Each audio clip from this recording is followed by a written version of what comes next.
Good morning and good afternoon. Welcome to another episode of Before Coffee. It is the mucking fun day.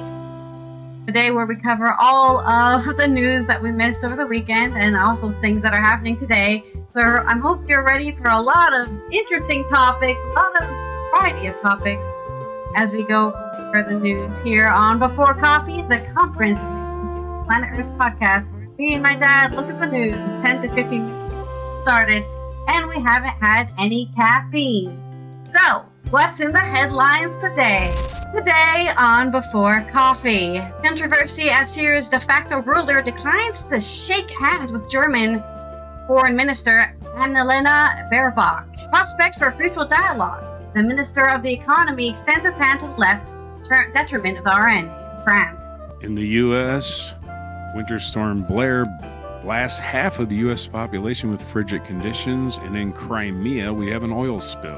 Mukesh Chandrakar, Indian media bodies seek probe into murder of journalist. Thousands of protests in Montenegro to demand ouster of top security officials over mass shooting. And FDA says decongestants don't actually help you with your cold. In culture news, let's go over what happened in the 2025 Golden Globes. Day. So here we are with technology ruining our lives again on January 6, 2024 on Before Coffee.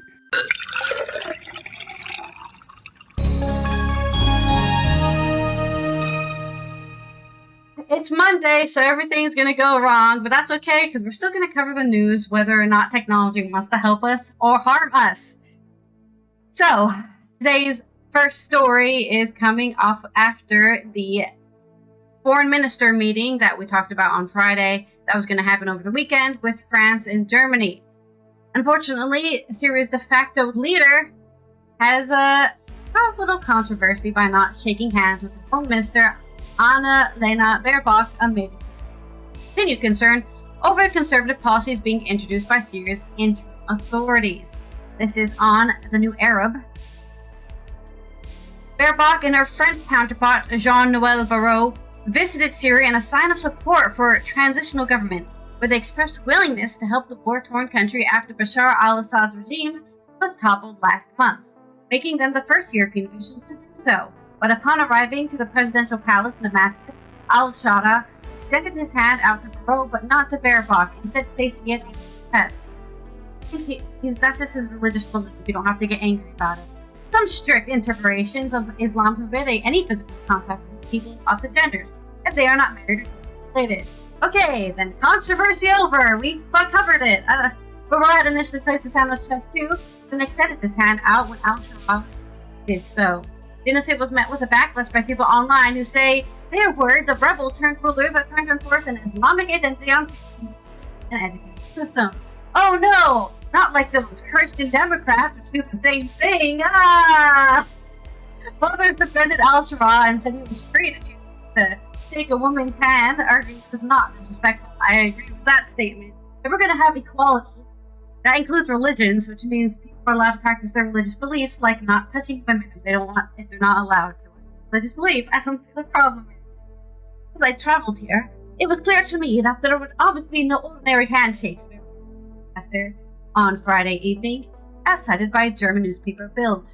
But it was also clear that not only I, but also the French foreign minister did not share this view. And accordingly, the French foreign minister did not extend his hands. He added.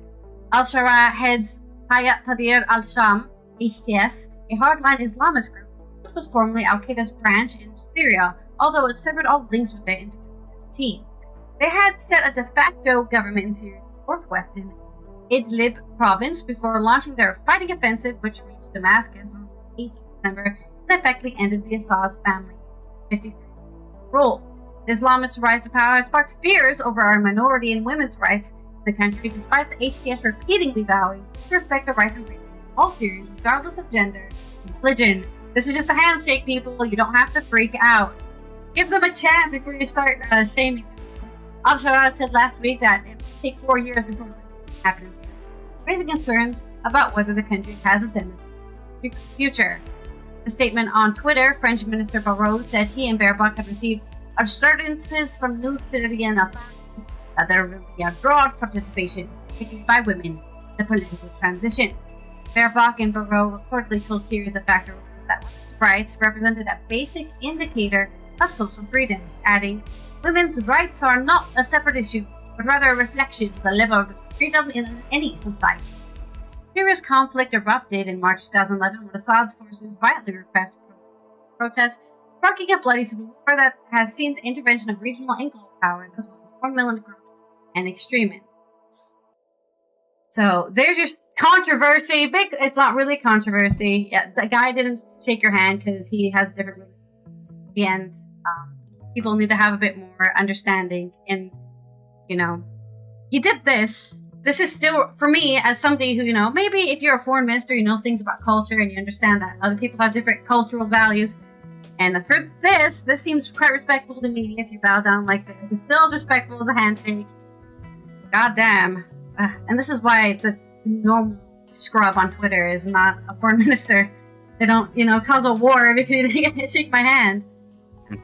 In another kind of political upturning, we've got French's more conservative government working with the left in order to create a fruitful dialogue and hopefully pass a budget for 2025. This is, of course, after they had to kick out their previous president because he tried to force through a budget and everyone got angry. So yes, working with the left is unfortunately going to be the thing they have to do. Governments working together. That's not what we're supposed to do. We're supposed to argue and not to get anything done. This is by Bastien Lyotte on Liberation. A few hours before starting his talks with political parties to prepare the 2025 budget, the Minister of the Economy, Eric Lombard, made several appeals to the left on today, January the 6th, on the morning show of France Inter. "I think, as the week begins, there is more prospect of fruitful dialogue with the left parties than with the National Rally," declared the Lieutenant of Bercy. The former director of Castille has shown himself open to several demands from the Socialist Party, which he is meeting today, and from the left, those excluding during the Emmanuel Macron's previous government, such as the ending retirement as explorer. "We didn't say we wouldn't touch it," he said, adding that in discussions on pensions, everything was on the table. The minister's only requirement not to worsen the pension deficit. Eric Lombard also intends to tackle tax optimization, like the Minister of Public Accounts, Émile de Montchalin, the day before. He wants people who have significant incomes to simply participate in the tax effort that all citizens make. Rich people paying taxes, oh God! When you are an employee, you cannot do tax optimization, he pointed out. A fiscal justice measure for the new Ministry of Economy, close to the left and a personal friend of Olivier Faure, the Secretary General at the PS. At this stage, the Socialists have not taken a firm position censor of Bayreuth's government. The fact remains that Eric Lombard is opening the door more widely to the rest of the left. "I think there are possible convergences with the Socialist Party, but also with the Communist Party and with the Greens," he believes, while representatives of the PC and the ecologists are expected at the Bercy on Wednesday. The tax on the profits of large companies already present in the government budget should notably make its return to the 2025 budget. In this series of interviews preparing the 2025 budget, only La France Insoumise is the only left-wing party not to wish to meet Eric Lombard. LFI MP Eric Coquerel will indeed meet with him on Thursday, which would be the 10th of January. I can do my math. But in his capacity as president of the Financing Committee of the National Assembly, so he will not be representing his party, but representing the Finance Committee. If he is to receive the National Rally on this Friday, the Minister of Economy did not hesitate to criticize its methods. "The red line approach is an approach that traps everyone," he said this morning. Faced with the risk of censure by far-right MPs, the Minister of Economy assured that he was taking his responsibility. "If we negotiate with everyone, we'll end up arriving at a situation once again where there is no third possibility," declared Eric Lombard. Michael Barnier's government had already given in to several of Marine Le Pen's demands, notably giving up and increasing taxes on electricity performing emergency medical aid, and then delisting medications. But after a series of bidding wars, the Biden government finally fell because of de-indexation of pensions, refused by Jordan Bardella's party. While the debate over the deficit is ongoing, the Minister of Economy also stated that it would be between 5% and 5.5%, when the Biden government was aiming for 5%. The Biden government was banking on an effort of 60 billion euros this year, more like 50 billion euros according to the minister. It will essentially be savings. There will be no new tax increases compared to those that have already been announced. Specified.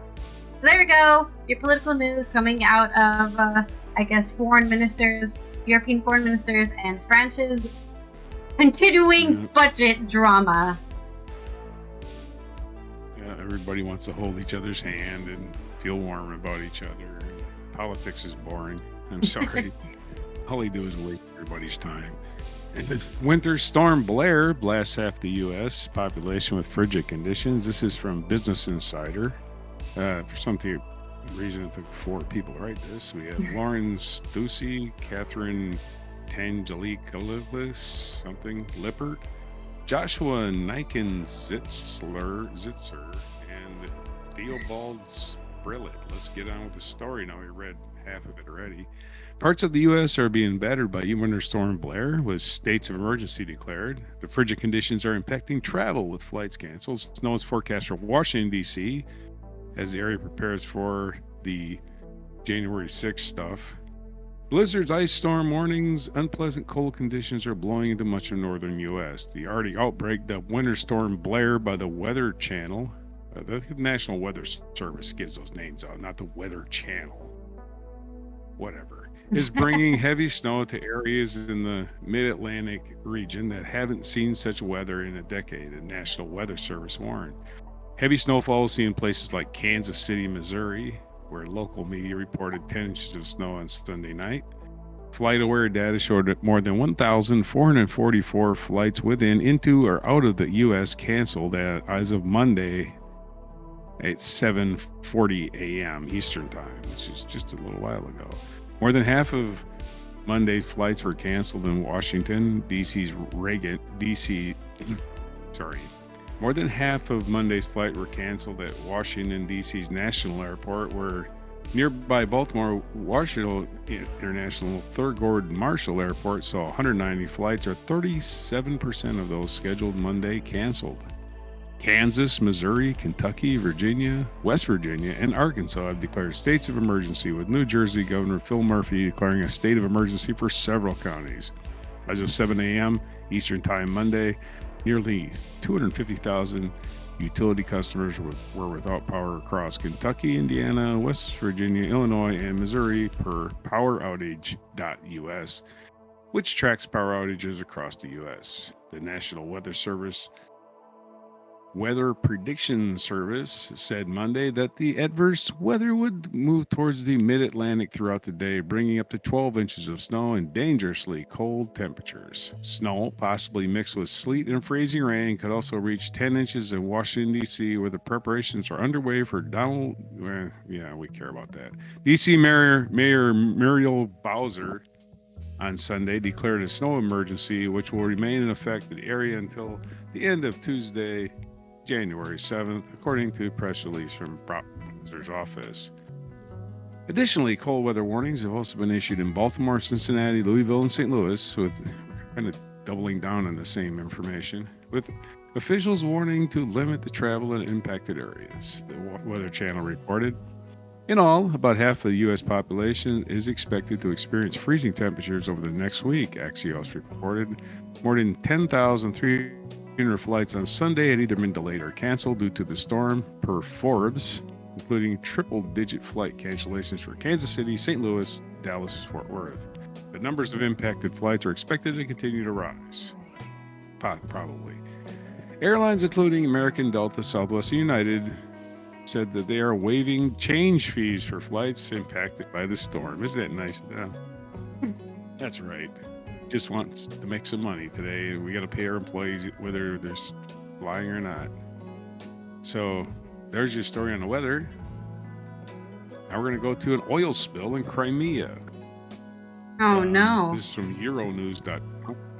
Oil was found in 4 beaches in the region, and it was prominently eliminated by local authorities working together with volunteers, the regional governor said. Russia-appointed officials in occupied Crimea have announced a regional emergency as oil was detected on the shores of Sevastopol, the peninsula's largest city. Fuel oil spilled out of 2 stricken tankers nearly 3 weeks ago in the Kerch Strait, about 250 kilometers from Sevastopol in the southwest of the peninsula. Today, as I scroll too far, today in a regional emergency regime was declared in Sevastopol. Regional Governor Mikhail Razvoyev wrote on Telegram, a social media platform. Oil was found in the 4 beaches in the region and was promptly eliminated by local authorities working together with volunteers, Razvoyev said. Let me emphasize there is no mass pollution in the coastline in Sevastopol, he wrote. Well, you can believe him. His name is Razvoyev. Razvozhyev's announcement came after authorities in Russia's southern Krasnodar announced a region-wide emergency last week as the fuel oil continued washing up on the coastline 10 days after one tanker ran aground and the other was left damaged and adrift. Krasnodar regional governor, here we go with another name, Veniamin Kondratiev said that almost 7,000 people were working to clean up the spill on Saturday. 96,000 tons of contaminated sand and soil have been removed along the region's shoreline since the original spill, he wrote on Telegram. On December 23rd, the ministry estimated that up to 200,000 tons in total may have been contaminated with mazout, a heavy, low-quality oil product. Russian President Vladimir Putin has called the spill an ecological disaster. Well, he knows disasters. The Kerch Strait, which separates the Russia-occupied Crimea and Pennsylvania, Crimean Peninsula from Krasnodar region, is an important global shipping route. It totally separates it from Pennsylvania, providing passage from the inland sea of Azov to the Black Sea. It also has been a key point of conflict between Russia and Ukraine since Moscow decided that it belonged to them in 2014. In 2016, Ukraine took Moscow to the Permanent Court of Arbitration, where it accused Russia of trying to seize control of the area illegally. Mikhailo Podolyak, an advisor to the head of Ukrainian President Vladimir Zelensky's office, has described the oil spill last month as a large-scale environmental disaster and called for additional sanctions on Russian tankers. There's your oil spill and your snow. We got black stuff oozing out of the sea, and we got white stuff falling out of the sky. Yeah, all of it environmental. Woohoo! Okay. And everybody in the East Coast is like, I'm not going anywhere. Yeah. I'm staying home. It was supposed to snow here, and all that happened was dust on the cars, and then it melted, so maybe next time. Okay. From weather, let's talk about death. Yeah, that's right. This next section is just me talking about people getting killed. It's not funny. It's just the premise is funny. Okay. So, the first thing is an investigative journalist has been found murdered. That's not good, but also it's kind of good. No spotlight on the thing he was investigating. Yeah, idiots. Don't kill your investigative journalist. People are just going to want to know what he was investigating. This is on Al Jazeera. India's media watchdog and other journalism organizations have demanded a thorough investigation after the body of a freelance journalist who had exposed alleged corruption in a construction project was found stuffed into a septic tank in Bajapur in the central state of Chhattisgarh. Police have arrested at least 3 people, including 2 of his cousins, in connection with the murder of Mukesh Chandrakar, 28. Wow, younger than me. Chandrakar had reported widely on corruption and Maoist rebellion in the mineral-rich state. He ran a popular YouTube channel, Bastar Junction. The Press Council of India expressed concern over Chandrakar's killing, calling for a report on the facts of the case in a statement on late Saturday, in the 5th of January. No, that's not right. The 4th of January. The Editors Guild of India also said it was deeply disturbed by the development. The safety of journalists, especially those working in smaller towns and rural areas, is of paramount importance, it said in a statement. The Editors Guild calls on the government of Chhattisgarh to spare no effort in investigating the case speedily and bringing the guilty to book. Chandrakar's body was found on January 3rd in Bijapur after police tracked his mobile phone records following his family missing. Chhattisgarh Chief Minister Vishnu Devasai from the Bharatiya Janata Party BJP called Chandrakar's death heartbreaking and promised the harshest punishment for those responsible. Congress Party leader Priyanka Gandhi expressed her shock at the incident and demanded strict action against the perpetrators. The demands from the state government that strict and immediate action should be taken in this case. The culprit should be given severe punishment and proper compensation, and job should be considered for the family of the deceased, she said. India was ranked 159th last year on the World Press Freedom Index, run by Reporters Without Borders. Well, that's a random freaking insult at the end of that. Yeah, everyone knows India's a dangerous place. You don't have to remind us. By the way, India sucks. Right at the end of the article there. Okay, whatever. Straighten your shit out, India. I think they need to look into this. What was happening in this? What was it? He was investigating construction project. What was happening in this construction project that was worth killing somebody over? Probably not much. Probably not enough to kill someone. And that's what's really sad about that. Murderers are idiots. Okay, speaking of more murder, let's talk about mass shootings. But this time in Montenegro. This is by Predrag Milik on AP News. Coming out of Podgorica. Several thousand people rallied in Montenegro on yesterday, the 5th of January, to demand the resignations of top security officials over the shooting earlier this week that left 12 people dead, including children. Chanting resignations and killers, protesters outside the Interior Ministry capital, Podgorica, demanded the Interior Minister Danilo Saranovic and Deputy Prime Minister of Security and Defense Aleska Beksic step down. Milo Prvovic, from a student-led group that helped organize the rally, told the crowd that innocent people died during their watch. "You failed to protect us, so resign," he said. Hours earlier, hundreds of people held 12 minutes of silence for the 12 victims at a rally in Sintenje, Montenegro's historic capital, where the shooting took place Wednesday. What was that? 30. That was like the 30th, 31st. It was the second such massacre in the town in less than 3 years. Isn't that something to brag about to an American? Many residents of Sintenje and other Montenegrins believe the police have mishandled the situation and haven't done enough to boost security since the first massacre, which happened in August of 2022. Wednesday's shooting resulted from a bar brawl. The 45-year-old local man went home to get his gun before returning to the bar and opening fire. Lovely. He killed 4 people and then 8 more at his various location before killing himself. He just went on a spree. The massacre fueled concerns about the level of violence in Montenegrin society, which is politically divided. It also raised questions about the readiness of state institutions to tackle the problems, including gun ownership. Police have said the shooting was impossible to predict and prevent, though the gunman, identified as Ako Latinovic, had been convicted for violent behavior and illegal weapon possession previously. His victims were mostly friends and family. The problem is, if you have been convicted of illegal weapons possession, that means you know how to get illegal weapons. So unless you close down the people who are selling illegal weapons, you can't really control people who know how to get them from getting them. So, yeah, it's like, we're going to put you in jail forever because you bought illegal weapons once, so we can't trust you. Isn't really fair, but I guess in this case, he needed to be sent some sort of behavior therapy or something.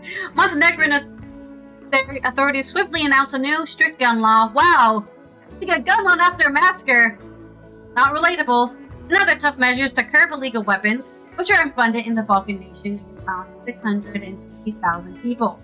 On Sunday, police said they raided several locations in the country and confiscated about 20 weapons, more than 500 rounds of munitions, and explosives. Protesters in Setyenje and Podgorica also demanded a demilitarization of the population, destruction of illegal weapons, high taxes on gun ownership, and a moratorium on new licenses while existing ones are recognized under criteria. I mean, sounds reasonable to me, all of those things. The attacker in 2022 in Sienche gunned down 10 people, including 2 children, before he was shot and killed by a passerby. Maja Gadasevic, protest organizer, said during the rally in Sienche that we came here looking for answers to several questions. Why did a massacre happen in Sentienche for the second time? Gadasevic asked. Why is no one responsible? Why is it so hard to resign? Yeah, I understand where these people are coming from. They're kind of grieving this terrible massacre. Not sure if one guy in the government is responsible and should resign. That's probably what they're protesting, right?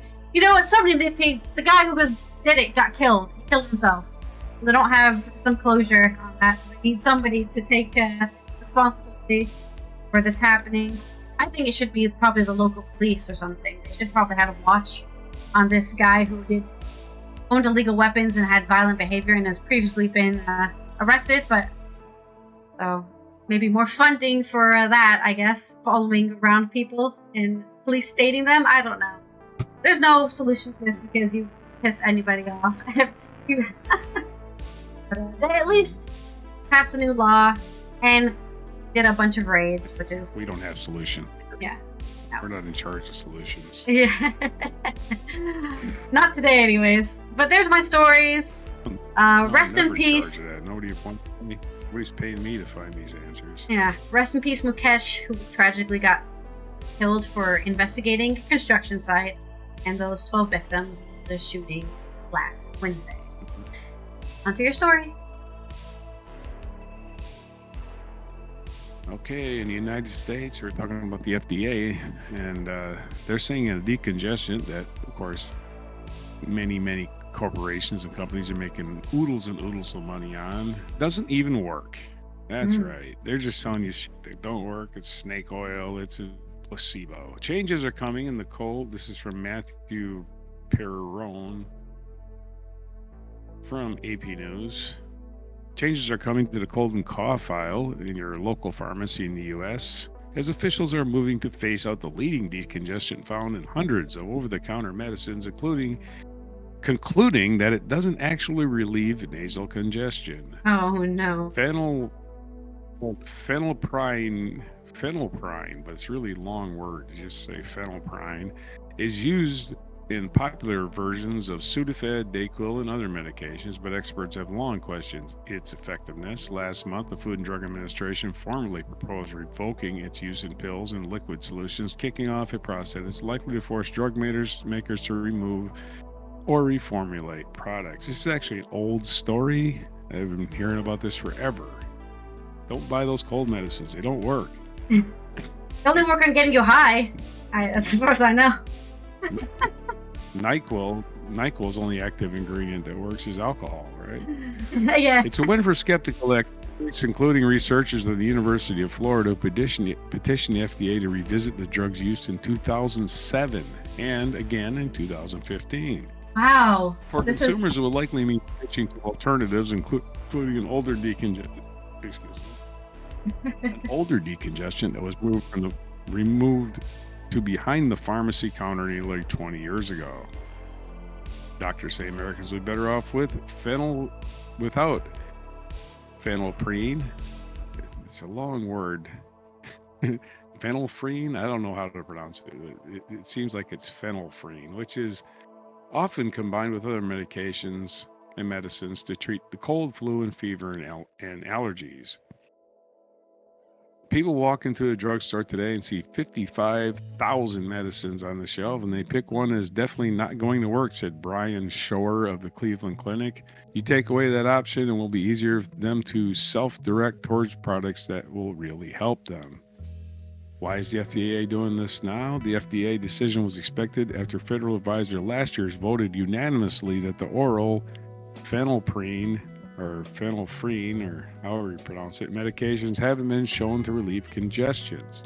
Experts reviewed several recent large studies indicating that phenylphrine, for whatever it's called, was no better than the placebo in clearing nasal passageways. They also revisited studies from the 1960s and 1970s that supported the drug's initial use, finding numerous flaws and questionable data. But these companies continue to sell it all these years to poor consumers who think they're getting relief and they're not. Ridiculous. I'm sure their sales, their sales figures did fine. The panel's opinion only applied to phenylprine in oral medications, which accounted for roughly 1.8 billion in annual U.S. sales. 1.8 billion dollars just basically wasted on nothing. The drug is still considered effective in nasal sprays, though they are much less popular. Phenylphrine or preen wasn't always the top choice for cold and allergy products. Many were originally formulated with a different drug, pseudoephedrine. But we know why that got banned, because people started making crystal meth out of it. It didn't get banned. They just moved it behind the pharmacy counter. They could only buy 2 boxes at a time. But in 2006, law required pharmacies to move pseudoephedrine products behind the counter, citing the potential to be processed into methamphetamine. I just brought that up. Companies such as Johnson & Johnson and Bayer decided to reformulate their products to keep them readily available on shore shelves, labeled many of them as PE versions of familiar brands. This is the same thing, except it doesn't work, right? We just put it the same. We put the same colorful packages, but it's a different drug that doesn't work at all. Consumers who still want to take pills or syrups for relief will probably need to head to the pharmacy counter, where pseudoephedrine containing versions of Sudafed, Claritin D, and other products remain available without a prescription. Purchasers need to provide a photo ID just so they know who they're selling their crystal meth to. Beyond these products, most of the other options are over-the-counter nasal sprays or solutions. Saline drops and rinses are a quick way to clear mucus from the nose. For long-term relief from seasonal stuffiness, itching, and sneezing, many doctors recommend nasal steroids, sold as Flonase, Nasacort, and Rhinocort. These medicines are by far the most effective daily treatment for nasal congestion and stuffiness. Shower said, the biggest issue is they're not great when used on an as-needed basis. Nasal steroids generally have to be used daily to be highly effective. For short-term relief, patients can try the antihistamine sprays such as Astipro, which are fast-acting. Phenylprine-based sprays will also remain on pharmacy shelves. Why doesn't phenylprine work when taken by mouth? The experts who challenge the drug's effectiveness say it is quickly broken down and rendered ineffective when it hits the stomach. It's a good drug, but not when it's swallowed, said Leslie Hendelis, professor emeritus at the University of Florida's College of Pharmacy, where he co-authored several papers on the ingredient. It is inactivated by the gut and doesn't get into the bloodstream, so it can't get to the nose. When Hendelis and his colleagues first petitioned the FDA on the phenylphrine, they suggested a higher dose might be effective, but subsequent studies showed that even doses 400% higher than those currently recommended don't treat stuffiness. The FDA said the other researchers concluded that pushing the dosage even higher might carry safety risks. Yeah, probably. If you're using very high doses, the risk of raising blood pressure so high that it could be hazardous to patients, said Randy Hatton, a University of Florida professor who co-led the research on this chemical. Because of its cardiovascular effects, the drug is sometimes used to treat dangerously low blood pressure during surgery, Hatton noted. What happens next?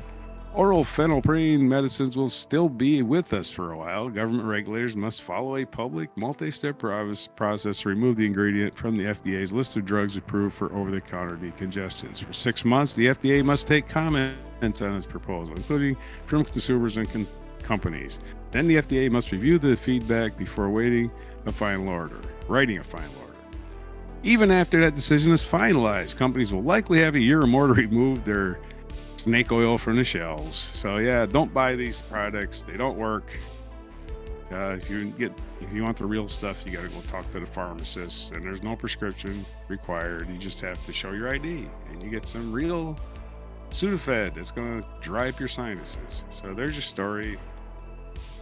Of course, if you're a professional athlete, don't you dare take Sudafed. Oh my God. Don't Yeah. start a federal investigation. Yep. They've suspended many athletes just for taking cold medicine. It's ridiculous. There's your story. Cool. All right. Good to know exactly why you just keep trying, right? Because they had to try in 2007, 2014 to get somebody to finally big corporations were looking to make money that they lost from Sudafed. Yeah. Move behind the counter. Oh my God, Sudafed. We just make a pseudo Sudafed. Pseudo Sudafed. Yeah. But I'm just saying, if the consumers didn't keep pushing to, hey, you need to check if this actually does anything. If they didn't keep trying, right, we would have not known that it doesn't do anything. Maybe they'll have the transgender endorse it, and everybody will boycott it. All right, from medical news, let's go to some culture news. That's right, the Golden Globes happened over the weekend, and I guess let's look at what happened there, because, we got to ride the hype of Emilia Perez, speaking of trans people, which is one of the first Latina trans people on film to get a bunch of awards for that. So, this is from Benjamin Lee on The Guardian. The low-budget immigration saga and the Netflix crime musical picked up major film wins, while the historical epic nominated television awards. The brutalist Emilia Perez and Shogun won big at the 82nd Golden Globes, the unofficial kickoff to this year's awards season. Low-budget epic The Brutalist, a drama telling the story of a Holocaust survivor turned immigrant architect in the U.S., won 3 awards: Best Film in the Drama category, Best Actor for Adrian Brody, and Best Director for the actor filmmaker Corbet. And at the end of his speech, Corbet paid tribute to the filmmaker Jeff Baena, who died this week. Oh, tragic! He died right before he could get his Golden Globe for making the film. Tragic. Adrian Brody is in a lot of Holocaust films. I just wanted to mention that. He's the guy from The Pianist as well. Right. Yeah. Anyways, it's just wasn't that the guy from The Pianist who is also in it's also a Holocaust film? He is. Another Holocaust film on his list. Brody, who previously lost out on the Golden Globe for The Pianist before winning the Oscar, called the film a story about the human incapacity for creation. He said he had thought this was a moment afforded to him again before saying he hoped the film to inspire those who are immigrants. The Netflix crime musical Emilia Perez, the most nominated film of the night, took home 4 awards for Best Film, Musical or Comedy, Female Supporting Actor for Zoe Saldana, an original song, and film not in an English language. In his first acceptance speech of the night, Audiard said, "I don't have sisters, so maybe this is why I made a film about sisterhood. If there were more sisters in the world, it would be a better place." That's right. Have more children that are women. We're the best. I'm not speaking from bias at all. Saldana beat out her co-star Selena Gomez and Wicked Ariana Grande win. There was also a surprise in the film actor in a drama category, with the Brazilian star Fernanda Torres out against Nicole Kidman, Angelina Jolie, and Kate Winslet for her performance in the fact-based 70s drama I'm Still Here. Dedicated award to her mother, the actor Fernanda Montenegro, nominated at the Globes 5 years ago for a role in Central Station. Demi Moore won for female actor in a musical or comedy for The Substance, beating out Cynthia Erivo in Mikey Madison. "I really wasn't expecting that," she said, before adding that she hadn't won anything before. It's crazy to me, because Demi Moore is pretty in a lot of things, but I guess she just never got lucky. She was always against somebody else who was better. Right, I guess. Though, to be honest, this isn't objective award ceremony. They're all biased, so Demi Moore just didn't, give enough fruit baskets for the people voting. It's usually what it comes to. Who, Demi? I don't remember Demi Moore. Yeah. It's about time, I agree. She told a rousing story about a lack of confidence she suffered from after being told she was just a popcorn actress rather than someone who would be taken seriously. Sebastian Stan lost out on an award for male actor in a drama, yet won the Globe for male actor in a musical or comedy for A Different Man. His piece addresses the importance of acceptance for those with disabilities. This was not an easy movie to make, he said, saying, "You can't be afraid, look away." After winning a TV award at last year's ceremony, Kieran Culkin was named Best Supporting Male Actor for his role in Jesse Eisenberg's comedy campaign. In the speech, he joked that he was a bit drunk after doing a tequila shot with Mark Lopez. He won despite competition from the Succession co-star Jeremy Strong and Gladiator 2's Denzel Washington. Tough loss for Denzel. The historical epic Shogun dominated the TV drama categories, winning 4 drama series and also scoring historical wins for female actor Hiroyuki Sanada, lead female actor Anna Sawai, and supporting male actor Hananobu Asano. It follows a groundbreaking night at the Emmys where the show picked up a record awards. The breakout Netflix hit Baby Reindeer picked up 2 awards for the series and supporting female actor Jessica Dunning. In his acceptance speech, its creator and star Richard Gadd said the show succeeded because we need stories that stop completely and fickle nature of our time. Yet, Gadd lost out on male actor in the limited series to Colin Farrell for his role in the Batman spin-off series The Penguin. I'm here on the back of the talents of so many people over the years, he said in his accent. Referring to a transformed appearance in the show, Farrell added, I guess it's prosthetics from here on out. After winning the Emmy for a role, Jodie Foster also won for a female actor in the series for True Detective in Night Country, in a starring category that also included Kate Winslet and Kate Blanchett. It was her 5th Golden Globe. Hacks was named Best Comedy Series, and the star Jean Smart took home her 2nd award. I don't hear you at all. You don't hear me?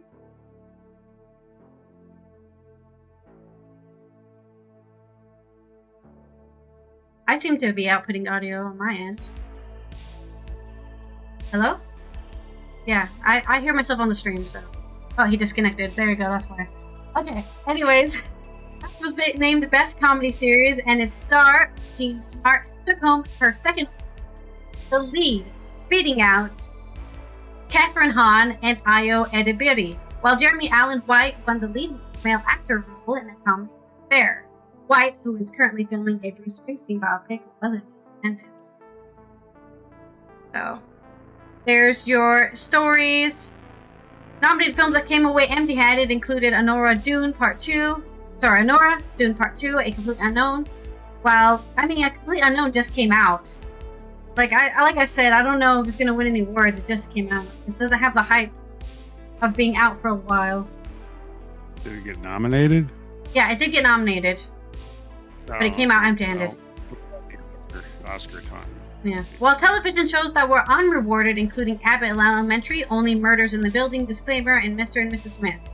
Last year's ceremony was dominated by wins from Time and Succession. This year's Oscar nominations will be announced on the 17th. I guess look at that on the 17th. All the very interesting nominations will be happening for the Oscars. And on to this day in history. Do a whole segment on the 18th, I suppose, yeah. Right? Yeah. In history, I didn't get a video because I don't know, I'm lazy. I don't know. I don't have a video, so. We'll do Demi Moore's speech since she's never won an award. Works for me. Henry, on this day in 1540, Henry VIII, remember him, of England, married his 4th wife, Anne of Cleves. Of course, again, she didn't last because he had 7 of those wives. 1759, George Washington got married to Martha Dandridge, who was a widow in Virginia. 1811, American Civil War statesman Charles Sumner was born in Boston. In 1838, German composer Max Bruch was born in Cologne, Prussia. 1878, American poet, historian, and folklorist Carl Sandburg, whose Abraham Lincoln, the War Years, won the Pulitzer Prize for History in 1940, was born. Happy birthday to Carl Sandburg. 1841, U.S. President Franklin D. Roosevelt outlined his 4 freedoms in a State of the Union message to Congress. 1941. 1950, Great Britain announced its recognition of the People's Republic of China. We recognize you. In 1966, Indian composer A.R. Rahman, R-A-H-M-A-N, Rahman, known as the Mozart of the Madras, was born in Madras, now Chennai, India. 1972, in an effort to conserve energy during the oil crisis, daylight savings time began several months early in the United States and was slated to remain in place for more than a year. The move, however, proved hugely unpopular, and its duration was later amended. Didn't make any sense whatsoever. 1993, American jazz trumpeter, composer, and bandleader Dizzy Gillespie died at the age of 75. He's one of the seminal figures of the bebop movement. So Dizzy Gillespie passed away. 2001, the U.S. Congress certified George Bush as the winner of the 2000 election following a legal battle. A big mistake. The Supreme Court basically gave it to him illegally. 2021, supporters of Diaper Donnie Trump stormed the U.S. Capitol, where Congress was meeting to certify Joe Biden's win the 2020 election. That's right, a bunch of tit babies and crybabies and sore losers killed some cops today, 4 years ago, and Trump's going to pardon some cop killers. That's what he's going to do. He's going to pardon a bunch of people that killed cops. You just can't wait for that to happen. That's right. Back to blue, unless they're on your side, on the side that's defending the Capitol. Then it's okay to kill them. That's the old back to blue philosophy, because they all voted for Trump. So again, law and order don't mean shit. It's just a phrase. That's all it means. Just a phrase, just a thing to get elected. When we lose our elections, we throw a riot and we act like little babies. Oh, we can't lose. We can't lose. Well, let's see. We just had an election. One side lost, and they just took the loss and said, "Okay, we lost," and went home. Wow, imagine that, acting like grown-ups. One side's grown-ups, one side's babies, and that's the end of that. Well, I don't know. It's January 6th, and nobody's stormed the Capitol. You're right. You're right. And nobody's protesting. Nobody's going to lawsuits saying, "Oh, this, they cheated." Absolutely no evidence of any fraud whatsoever. And they stormed the Capitol because they hate the cops, apparently, because they did kill policemen. So, congratulations, cop killers. You're gonna get pardoned now. Anyway, our featured event today is Epiphany. You ever heard the word of Epiphany? Celebrated annually this day, Epiphany is the major feast that commemorates, for Western Christians, the coming of the Magi, and for Eastern Orthodox Christian, Jesus' birth, baptism by John, and the first miracle. So there's where your Epiphany comes from. Our featured biography, Richard II, King of England, born January 6, 1367 in Bordeaux, France. Died February 1400 at the age of 33. Man, got to be king, but only got to be 33. So think about that. And he died, of course, died in Pontefract, England. Other birthdays today: Jedediah Smith, American explorer, born in 1799. Jedediah. 1913, Loretta Young, American actress, was born. In 1955, Rowan Atkinson, British actor, Mr. Bean. Mr. Bean's birthday today. He turns, born 55, so he's turning 69. Wow. I did not know he was that old. Man, well, he's been around for a while. 1966, A.R. Rahman, he's already covered his birthday, Indian composer. And 1982, Eddie Ray Redmayne, British actor. So it's his birthday. National Day calendar is National Thank God It's Monday Day. Whoever said that, I have no idea.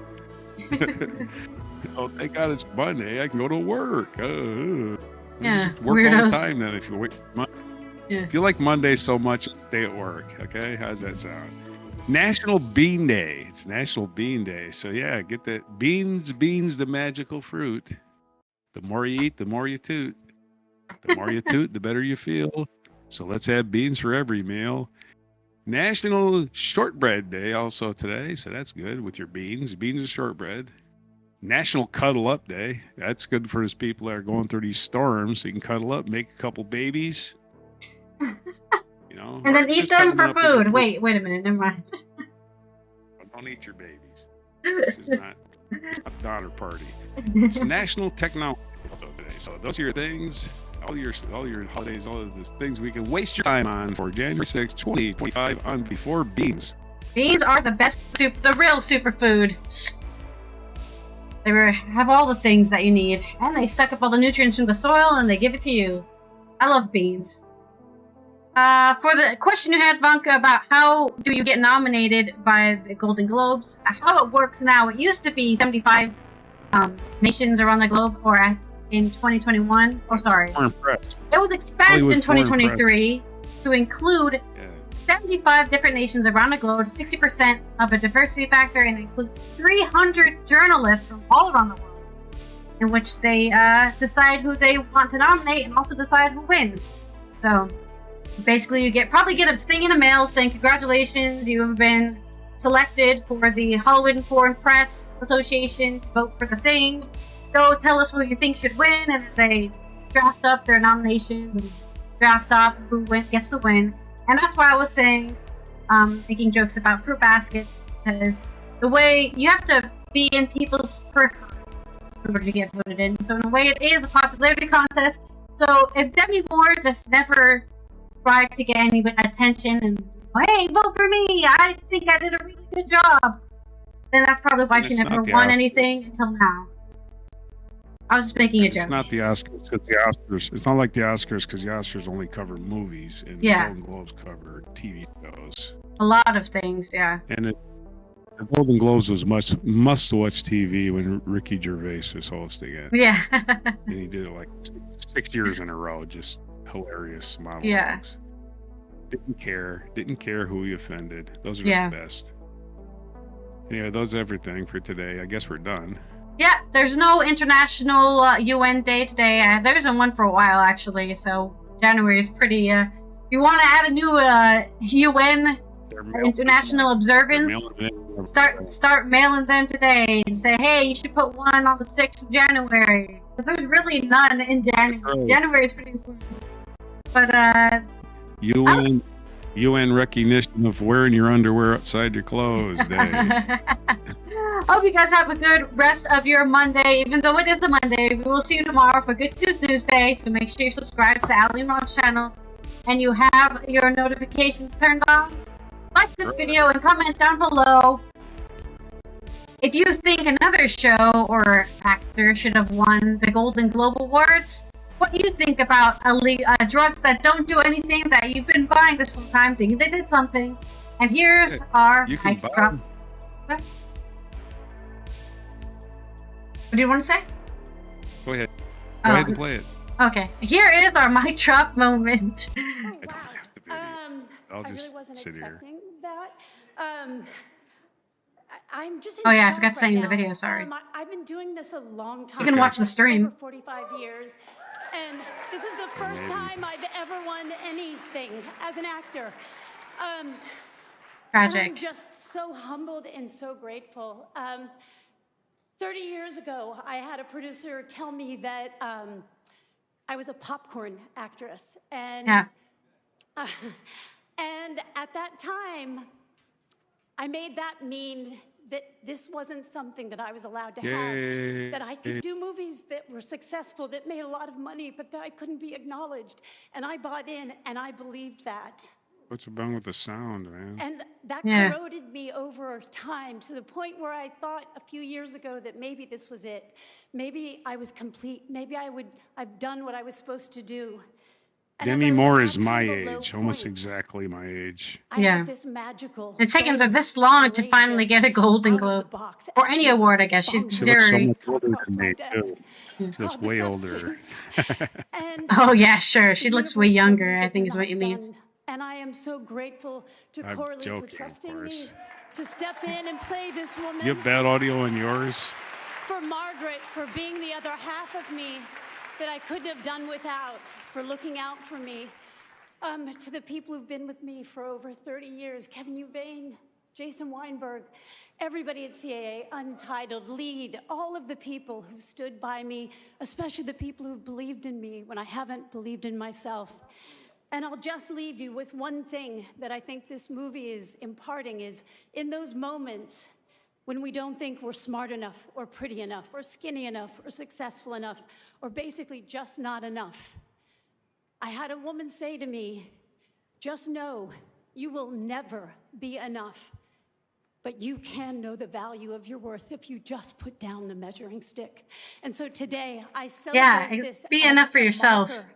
of my wholeness, for other and people. of the love that is driving me, and for the gift of doing something I love and being reminded that I do belong. Thank you so much.